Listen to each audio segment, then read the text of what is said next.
Once upon what seems to be a very long time ago, President William Ruto condemned the 2018 handshake between President Uhuru Kenyatta and Raila Odinga, blaming it for government's underperformance and a breakup of the then-ruling Jubilee Party. However, in the first 2 years of his tenure, he has not only bridged differences with Odinga, but also sought the hand of his predecessor, Uhuru Kenyatta. He has deviated a long way from his original stance, embracing what he now bills as the stabilizer for his crisis-plagued administration. Ayub Abdikadir takes a look at the history. You don't know whether it is the government that is in the opposition or the opposition is the one that is in government. A multiplicity of issues, tough realities and a term that kicked off to questionable decisions, sparking displeasure with his administration, compelled President William Ruto to fall back to the usual default settings, becoming part of the status quo he constantly criticized pre and post the 2022 presidential election.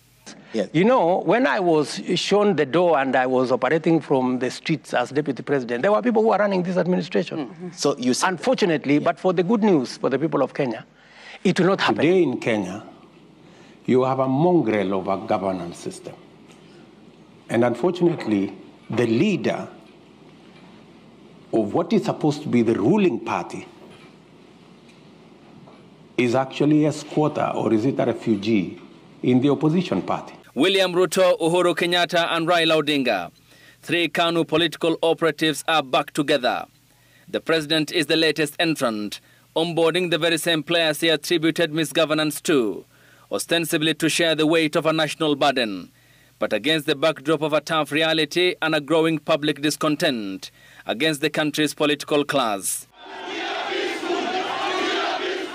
Confronted and stung by the anti-government and anti-tax protests, the president sought solace bringing Odinga on board, and in the process introduced several measures, reconstituting his cabinet following the protest bubble and the consequent crisis for his administration. Heavenly Father, we want to thank you. Having taken a sip of what he had previously confessed to loathe, and with Odinga providing the political insurance post-Gen Z protests, President Ruto decided to indulge, making an announced visit to his predecessor Uhuru Kenyatta in Ishaweri, Kiambu County, a visit whose impact was almost immediate in the incorporation of Kenyatta's allies in cabinet. Ruto, a former KANU stalwart, Uhuru Kenyatta, another former KANU member and once led the party, and Odinga, who joined the independence-era party and rocked it from within, are all together, courtesy of the sponsorship by President William Ruto, perhaps an indication of the little principle in politics, the practice of it seemingly the only principle. Ayub Abdikadir, Citizen TV.